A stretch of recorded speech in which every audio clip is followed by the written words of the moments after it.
Good morning. Welcome. We're going to do a little phishing today, talking about, but it was such a little fish. This is Bill Baker. I'm at Firestorm, and we're pleased to have you join us for this Greater Rochester Chamber of Commerce sponsored webinar. It's part of the Crisis Coach webinar series. This is number 2 in this series. You can watch previous ones by going to firestorm.com, and you can register for future ones, watch past webinars, and enjoy yourselves in the site. We're pleased to have you with us. Today, Jim Satterfield will be talking about our subject, which is about how to avoid getting caught by a phishing expedition. We'd like you to become our friend on Facebook. We're known as Firestorm Solutions. You can follow us on Twitter at Firestorm Soul, and there is a hashtag. That hashtag is Crisis Coach. Firestorm transforms crisis into value and empowers you to manage risk and crises. Firestorm expertise is crisis management, critical decision support, crisis communications, crisis public relations, and consequence management. We remind you that the presentation today is not complete without the accompanying oral comments and discussion, and the work product presented must be read in conjunction with advice from your organization's personal counsel. In addition, do not interpret the advice and comments as legal advice or legal opinion.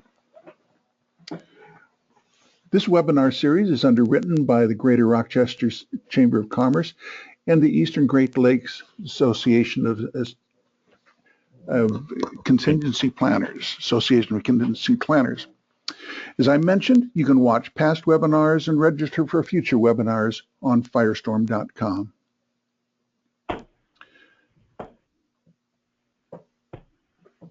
We're pleased to have Dr. Michael Redmond with us today. She is the chapter president for the Association of Contingency Planners, Eastern Great Lakes, and we'd like to turn it over to Dr. Michael for just a moment, please. I just want to welcome everybody and thank you for being here.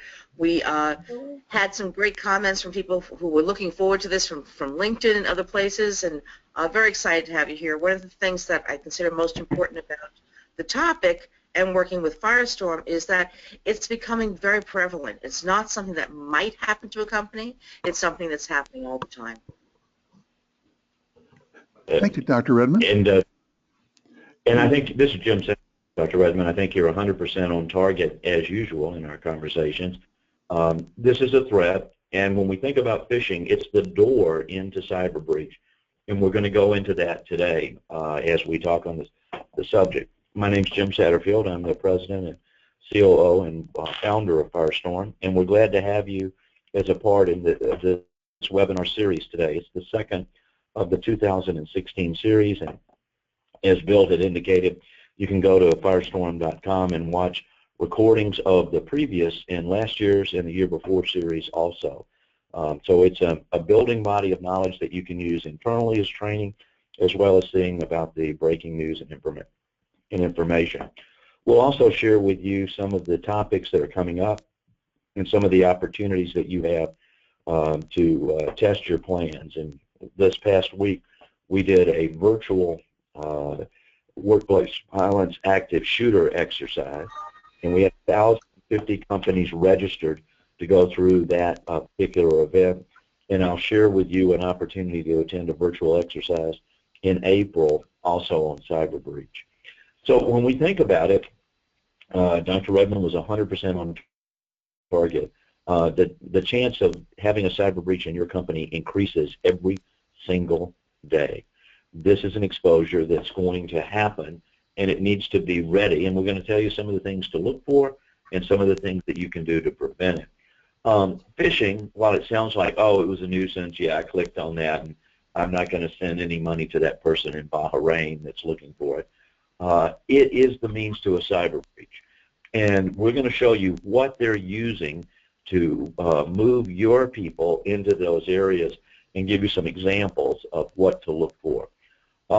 If you're involved or one of your people are involved in this, your business will be impacted. There's no question. It's going to be at a human level, an operational level, reputational level, and even a financial level, depending upon how far the criminals get within the process. I just used the word criminal, and that's what you need to think of when we think of phishing. It's not a nuisance. It's not a hassle.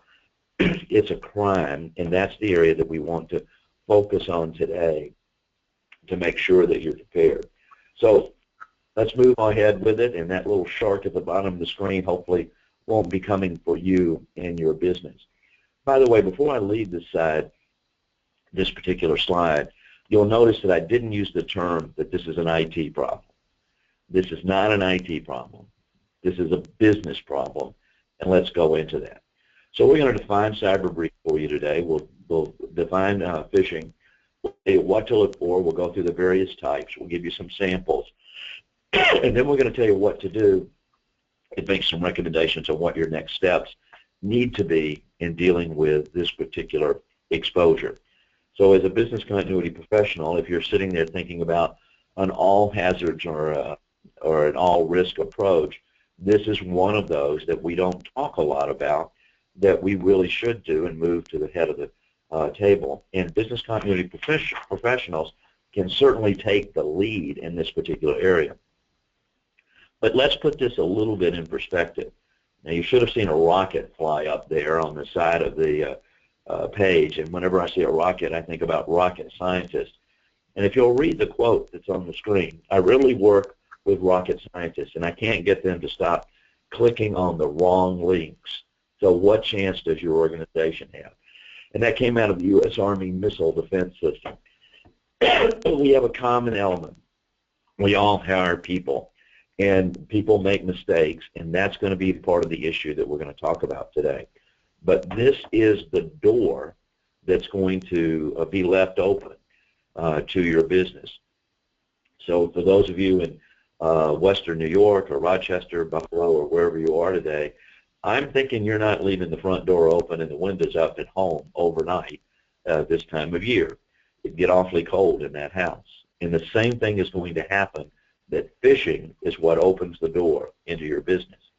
We're in a different world today. We're required to run our business no matter what happens, but 80% of our assets have shifted from physical to virtual. Now, that's the reason why the criminals want to come to you and look at you through trying to get into your system and gain that access. They want to be able to get the credentials from your people to be able to go in and use their login information, look at that, or get into your client base or your vendor base or your employees to take that information out, and we'll show you specifically what information is being targeted. There was a quote from the 1930s, and you're right, I was not there in the 1930s to hear it live, although I am old and decrepit. But it was, they did an interview in the media, which were newspapers at the time, of a bank robber and asked him why he was robbing banks. And his answer was, that's where the money is. So this is why that the criminals are targeting you, because you're an aggregator of information, not only your own, but others at this point. So you become a high-value target. Now, when we talk about cyber breach, let's break this down into some specific elements to let us understand what we've got within each of our companies. And the levels of this are a function of the size of your company and the sophistication of your plans and areas. The term cyber breach represents these events below. Anything that happens regarding your information assets, which would be hardware, network infrastructure, software, data in electronic and physical form, so those file cabinets that you have with contracts and drawings and information within them, and human knowledge, what's between the ears of some of your employees, even if maybe think a couple of those employees don't have much between those ears. Communication, storage, and processing of data by any means from your actions and obligations. Now, when we think about this, we've got data that's resting in our system at rest. We have data that we send, and so it's exposed in transit. And we have data that's received, and it's exposed over there at the other end. If one of your suppliers has access into your system and has access to this information, If they have a breach, you've had a breach. Their loss of the data will then be seen as you lost their data. You placed it in their hands. And that's an exposure that we have here. And we're going to talk about liability a couple of times today. This is the only crime that can happen to you that I'm aware of that you can assume liability for even though you didn't do it. So think about that for a minute. I didn't do anything, somebody robbed me, and now I'm liable because they robbed me. Now you understand it. By the way, there is a precedence in business continuity for exactly that same thing. In 1993, when the World Trade Center was attacked with a truck bomb down in the garage, they found the terrorists and found them guilty in a criminal trial, but there was a civil trial. And in the civil trial, the jury awarded damages as follows: 2/3 of the liability to the building owner, 1/3 of the liability to the terrorist. Now, while America's a great country, and you figure out, well, why could that be? Why did they arrive at that decision? And the answer is this was a known vulnerability and threat, and they had not done anything to protect them. That same principle applies here. You know that you have valuable assets. You know that people are trying to steal them. You have an obligation to protect them, hence the liability stream that follows. And the last is unauthorized security events resulting from intentional or unintentional electronic or human actions. Your guy just made a mistake. Well, too bad, you're liable. That's really what we want to drive home in this beginning portion of a cyber breach. Now, when we think about phishing, several things come to mind. First of all, we've always stated that every crisis is a human crisis, and when we think about that, we're focused on the fact that this could well be the impact and what it means to that employee or that customer, their family, and the other areas. But here I want you to start to think about it. That's where the problem comes from, is a human being. So this is not a situation where someone has come in, broken the code, and gotten into you. No, this is someplace where you open the door and invited in the bad guy. That's a big difference. Now, the term that you hear a lot is picnic. If you're not familiar with picnic, no, it doesn't mean that we can go out to the park in July and have a great picnic. This says problem in chair, not in computer. The problem is what one of your people or you did. You clicked on something you shouldn't have. You went to a site that was a clone of another. You created the problem. And so what we're ultimately going to try to help you create is a human firewall, just like you would have an IT security firewall. It is a chance to protect your assets in that manner. Now, phishing, I like to fish, and that's the fishing with an F, not with a PH here. And it's always good. I enjoy it. Now, sometimes the catching isn't as good, but I still had a nice day out doing that. This kind of fishing with the PH is about catching, and all they take is one time. Now, if you stood there and you threw a baseball 100 times, eventually you might hit the target. Well, these criminals are throwing the baseball thousands or millions of times, and they only have to have one hit of the target to open that door. And that's what you need to keep in mind. So this is a surge that's coming toward you. Think of it as almost a tsunami of fish that are coming at you and your company and your people. Now, it's criminal. I said that earlier. I think the phishing sounds kind of cute, and that little symbol up at the top looks cute with the little goldfish with a 0 on it. By the way, that's seen on the Trade Commission, and you can go there to the FTC, and there's a course that you can take and a little tool that lets you take a game and play about phishing to learn about all the components of it. That's free. Anything from the federal government, you don't have to pay. You've already paid for it in those taxes. And it's another tool that you might use to get this element out and among your people. Now, just like in fishing, where you use a lure to attract a fish, that's fake bait. That's exactly what the phishing attempt is that's going on. It's a lure to bring your people in, and we'll break that down a little bit more. The fact that they've gotten in isn't the crime. The crime is that they're trying to commit a fraud based upon the information that they get from you and your people. So it's important that we start to build this wall. So why do criminals do this? It works, and it works in a big manner. So it's a criminal act that you'll be held liable for. That's something that you want to go back when we talk about in other events about cyber breach, is this is the only crime that immediately comes aware to me that somebody else commits, but you assume all liability associated with it. So that's a reason to be involved. You see those other factors there about you're going to be under scrutiny. There's an escalation of events. The silence is guilt is equal to guilt, and it's going to come as a surprise. We can talk about all the things you need to do, but let's start to begin where we need to start. So what is phishing? We can think of it as email messages, websites, and phone calls. Most people don't think of phishing as the phone call, the actual person coming in.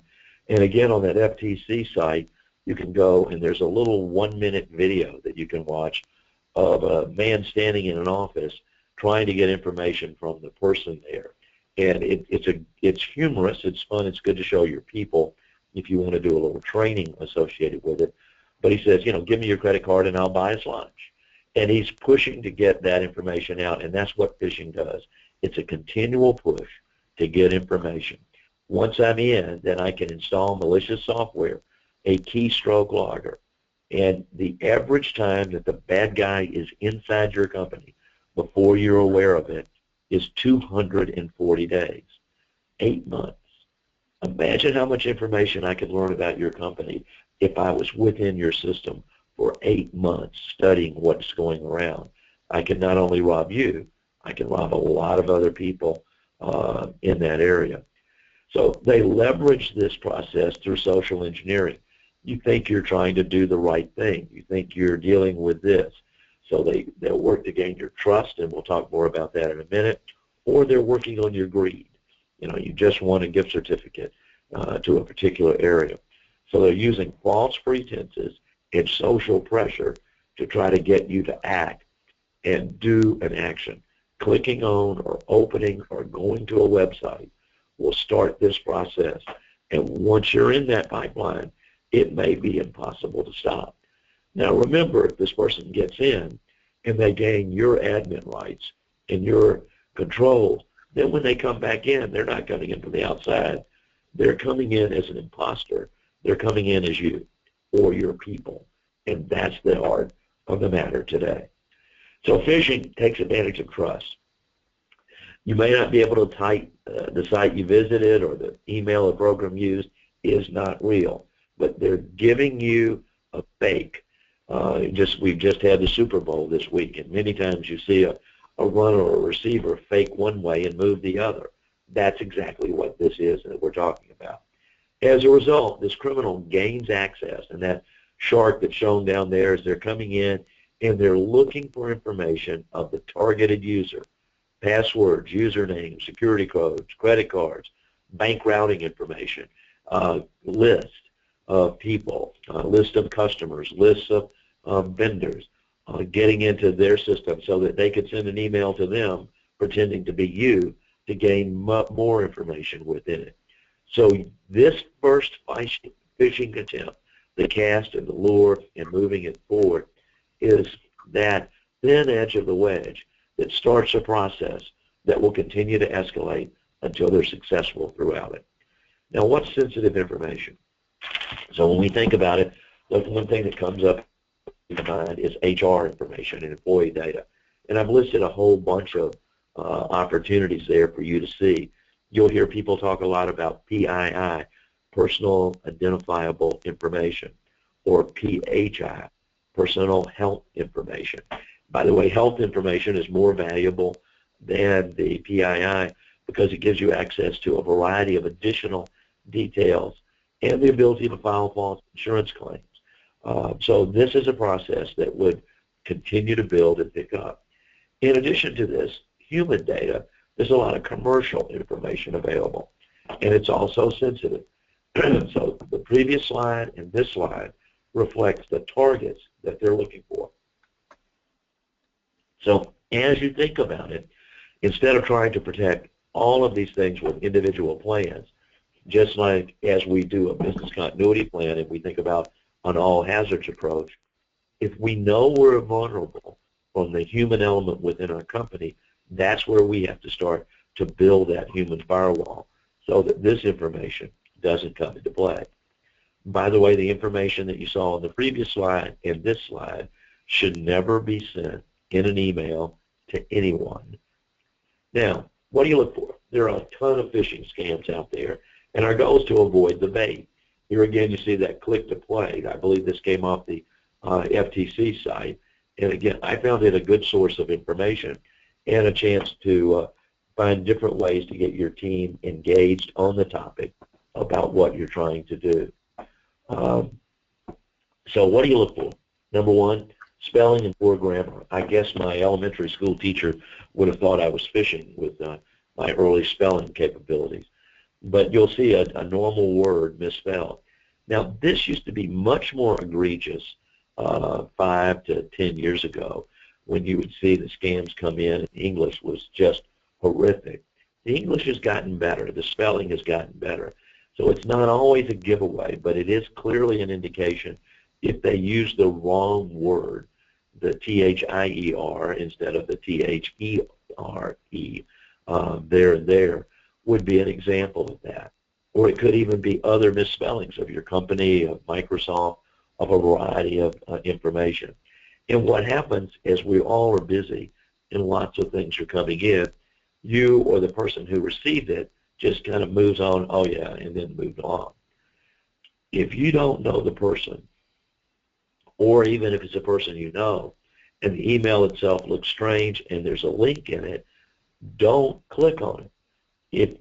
You're going to see offers made, and we'll share what some of those look like. And that's the lure. And they're just looking for your click so they can set the hook and then read you in.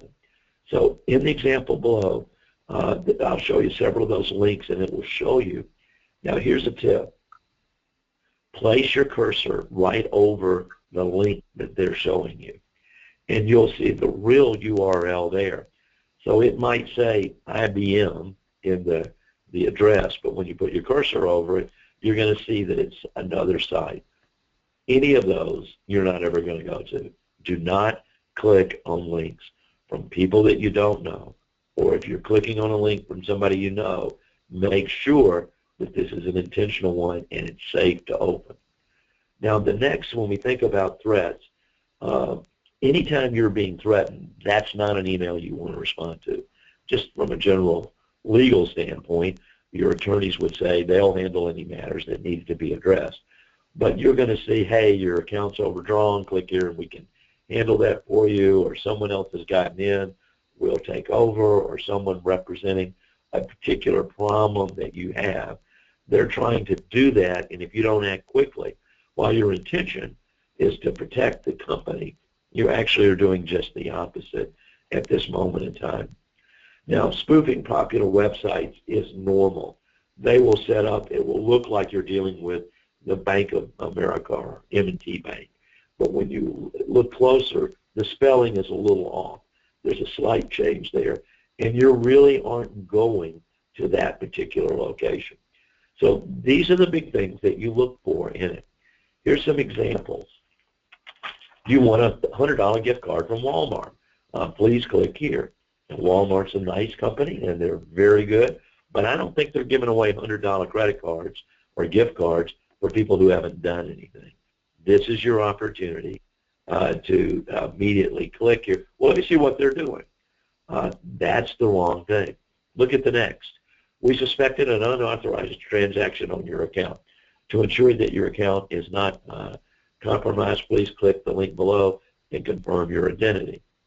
It's great phishing throw. During our regular verification of accounts, we couldn't verify your information. Please click here to update and verify your information. Our records indicate that your account was overcharged. You must call us within 2 days to receive your refund. Now you'll notice that that phishing thing caused you to make a phone call instead of entering information. They'll answer the phone in the name of the account that you're trying to do. If that's Bank of America, If it's anything else, they'll say, oh, thanks for calling. Give us that account number again. Now, to make sure I'm dealing with the right person, let me have your Social Security number. That's going to happen, and once that occurs, they have that access. So there's lots of examples. You probably have gotten the same request that I get from this gentleman in Bahrain. If I'll just help him, I can make $4 million for my efforts. I'm thinking I'm not going to be spending that $4 million in helping this gentleman. Now, when we talk about phishing, we put that into a couple of categories. The first is spear phishing. That's like taking a gig and hitting the fish directly. No, it's targeted at a particular individual or a company. I'm trying to get in here to gain access so I can do this over there. Now, when we think back to the target breach, in most breaches that come in, they come in via the supply chain. A supplier who's accessed into your system. If I get into that supplier, then I can get into you. Similarly, you might be the point that would help them get into your customer's database or into your supplier's databases. So there's a specific target. They're coming in with an attempt to gain that information to do a far bigger, broader approach. Now, when we talk about business continuity planning and disasters and crises, the single most common failure is supply chain failure. Spear phishing follows that exact same application. Clone phishing is that duplicate site or email where it looks like you're dealing with the real thing and you in fact are not. There's a link within it that has a malicious version of whatever it is you're trying to do, and they will even take an original message that they've gotten from somebody, send it to you, and indicate that this is what needs to be done. That clone or misrepresentation is very common. Now, if you think about it, we've had scam artists around for generations. Here's another example of how it's gone into a digital environment to take advantage of you within it. Whaling is where they're looking for a senior executive. They get in, they're able to notify and to identify that the CEO is going to be at a particular conference. They'll then simulate an email back from the CEO to the company directing a controller or someone in accounting to send a check to a particular supplier. They'll say, hey, I met Frank at the meeting. He said we haven't paid him on this. We'll work out the paperwork later. Go in and wire the money. Here's the information. That's an example of a whaling attempt in phishing. Why is it done? Because this is where the big bucks are. This is an opportunity to get in and further expand those capabilities. The phone calls are ones that I don't really hear a lot of comment about, but I know that they happen. Years ago, we used to get calls from people who say, oh, I supply the toner for your copy machine, and so we want to just reconfirm that order again. That's an example of a phishing phone call, attempting to get in, to get that information. If it's somebody you don't know and it's an unsolicited call, treat it with skepticism. This is the person who's calling, hey, I'm trying to send an email to Frank, and obviously I'm doing something wrong. Is that Frank.Smith at your company, or is it F. Smith at the company? Oh, no, it's this and the other. Now you've given away information. Now they can come back in and say, by the way, while I've got you, give me his direct line. I just may call him, and more information goes. And then once you've got the person talking, they're willing to share more and more areas. Again, on that FTC site, you might find some interesting information. So how do we deal with this? In looking at this, use only trusted software. Now, I want you to look at that statistic right after it. By the way, I apologize for my voice today. It's getting a little hoarser as we go on. 70% of the breaches occur within 5 days after a patch is announced. Now, that's a startling statistic. So the software provider has identified a problem and an update that needs to be done. They disclose where the hole is or what the problem is, and they send you the patch to do it. The criminals get the same notification, so they know exactly where to drill in but they have a clock running, and they have to get there before you get your patch up. They can also go to China and click on a site there and download the software to take advantage of that penetration. It'll cost them $50 or $500 to be able to do that. 70% of the breaches occur in that 5-day period after the patch is done. So what you want to do is set your equipment and your software to update automatically to minimize that exposure associated with it. Don't ever email personal or financial information. It's not secure. And so anything that you're trying to transmit that way or gets done is going to be subjected to it. Provide that information only on the organization's website once you're sure you're dealing with the real thing. That HTTPS means S stands for secure. Now, somebody could actually fake that and putting it in, but you need to be aware and verify and look. You need to review your statements as soon as you receive them. In fact, we check our statements daily because of the exposure element associated with it. And be very careful opening any attachments or downloading files from emails, regardless of who sent them. That's opening the door and allowing that virus or malware or keystroke locker to come in. So the other thing I want you to do is train, train, train. You've got to train what people need to be aware of. That's where the first one, predict, plan, perform, comes in. Predict that these things are going to happen. Let your people know what's occurring there. Have a plan, and the plan here needs to focus on what are you going to do if you in fact have a cyber breach. Now, your IT folks and your information security folks will do a great job of doing the investigation and the forensics associated with it. Your job is to look at what does this mean to our business? What is our response that we're going to do? I would direct you to OwnGuardOnline.gov, and they have a program, Stop, Think, and Then Click. And that's another area that you can share that information with your people and your team. So identify cyber breach indicators. Now, this list is always customized for the account that we're involved with, but it's an example of some things that you can do. You can look at the information assets and technology, your software, network, database, and access. You can look at things that relate to your brand and reputation, and you can look at the user experience. The majority of time, you're going to learn of the breach from either an employee or a customer. Something's going to be happening, and they become aware of it. Slow systems is an indicator. Something that doesn't work as it normally would. There's a change in a particular direction. There's suddenly their password doesn't work. Somebody's changed their password. Those indicators will become a key part of your training. If you need assistance in that area, we certainly would be glad to help. Now, this stair step, as you know, we look at 5 phases of activation in any disaster or crisis: pre-action, onset, impact assessment, response and recovery, and post-disaster.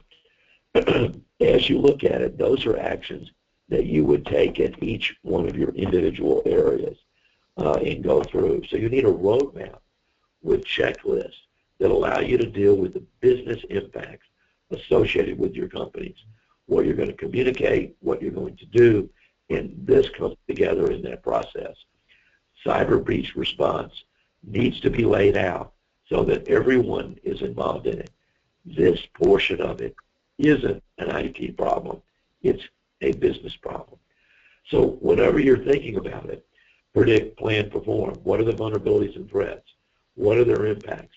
How do we monitor, and what's the trigger for action? Leads us right into this area. You could also do an information security assessment and compare where you are relative to the ISO standards, and that may well give you a further understanding of the exposures that you have. And then as your plans, this would be a cyber breach response roadmap. This would be a cyber breach crisis communications plan with message maps identified in advance and the pre-established approval to release them, so we can't wait. And then the perform, or testing your plans, training your people on that awareness, and then establishing an intelligence network to monitor everything that's involved. So what must you do? Put good processes into place. This is one of the big holes. Most companies give access because somebody asked for it. You want to give access to different programs and databases within your company only to those individuals that must have them to do their job. And there has to be consistent internal monitoring of access with regularly changed authorization, login, and password controls. Identify any software or device that's being connected to your system. And being prepared is more important than believing that you can stop it. The FBI states there are two kinds of companies: those that know they've been breached and those that have been breached and don't know it. Your responsibility is to demonstrate as a company a degree of reasonable care. That's the standard by which your senior officers and your board will be evaluated, and you also. So ask, do your people know what not to do? Have you done the training about not clicking on those links? If you would like, you may participate in a virtual cyber breach exercise on April the 19th at 2 p.m. Now, there is no cost for this. It's a 2-hour exercise. You can put your crisis management team around the table and experience what it's like to make these decisions during a crisis from a cyber breach and watch the escalations. And you'll have a good insight into the discovery and then the handling of the matter. We did a cyber breach virtual exercise in December. We had 890 companies, half of the Fortune 500 participate. I expect this time we'll have a larger participation. But it is a good now to get that on your schedule and to make this part of your program and testing your plans. By the way, this week we did a workplace violence active shooter exercise. On Monday we had 1,050 companies registered for that. And we went through an active shooter exercise in a work environment and looked at the decisions that were being made in that area. If you, there will be a school version of that on February the 18th if you just want to sit through an active shooter exercise and see some of the elements. Now that one's going to be geared toward the education marketplace, but many of the same principles apply. This is a great way to stress test your plans to see how they perform in coming together.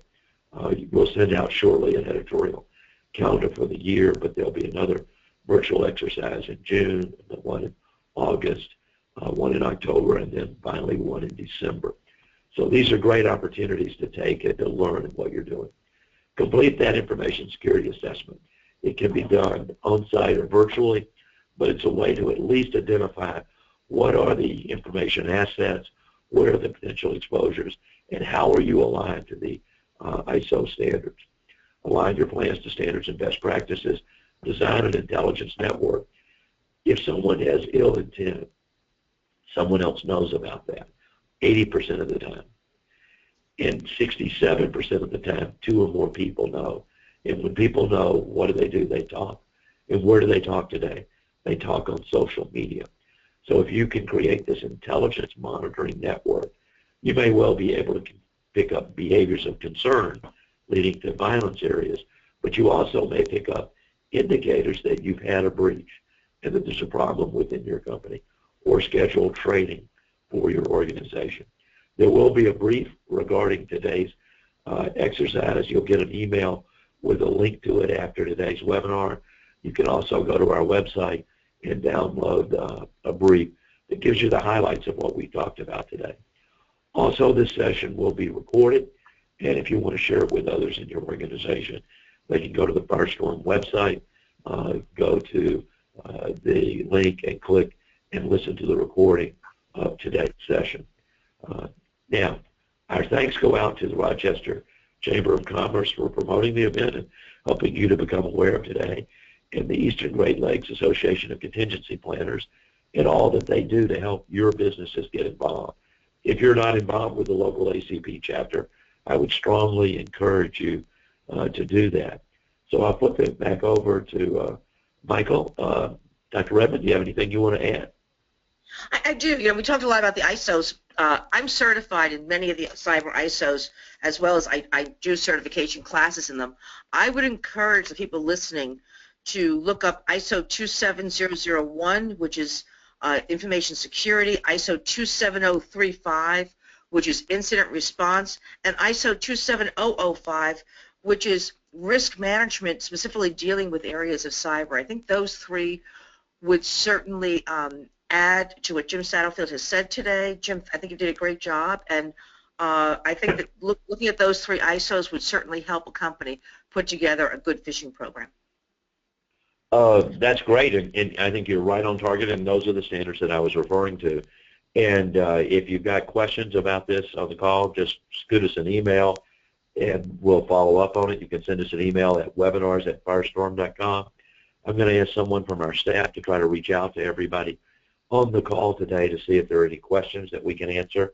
Or if you have an urgent need, pick up the phone and give us a call at 800-321-2219, and we'll be glad to help.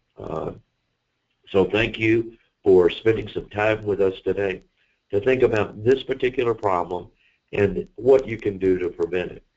This is an unusual risk in that where if you've had the fire or the flood or the tornado or whatever the event or the winter storm that comes through, you're not going to be held liable for many of those. Sure, you're going to have the disruption, but liability doesn't come with it. Cyber breach carries liability. And when we think about it in the communications here, in any crisis, there's 3 C's of crisis communication. Number 1 is coordination. Number 2 is crisis itself, which is the brand and reputation. And number 3 is compliance. What are you legally required to do? If there's been a breach, you're going to be legally required to notify people that their information has been compromised. And the laws vary from state to state. Even the definitions of what personally identifiable information is varies under that basis. So this is an area that if you put a response plan in place in advance, you're going to see a significant difference that occurs that can make a difference for you, reducing the impact. The sooner we know, the sooner we identify that, then the quicker we can respond. If you need help in creating a threat intelligence program designed around this area, and we're seeing that as a particular concern for regulators in the space. One last comment. This is an issue that's being discussed today in boardrooms around the country. Board members are asking management, are you safe? What have you done? What do you have in place? And almost every time they roll out, here are all the firewalls, here's all the forensics that we do, but they don't talk about everything else they're doing to respond and then to train and become involved. Boards are concerned about a breach that happens and immediately the loss, but they're even more concerned about the breach that happened months ago that they don't yet know about, and that thief is inside your business. This is a criminal act. You are a target. Your customers are a target. Your employees are a target. Your vendors are a target. And at the end of the day, when the breach is announced, it's going to be associated with you and not whoever caused it. When Target had the breach, it came from their HVAC contractor who had access into their system. You don't see his name and his company's name being talked about. You see the Target name. You're the target. You need to be prepared. Thanks, everyone. We appreciate your time today. Look forward to talking with you next month. Have a great day, everyone. Goodbye.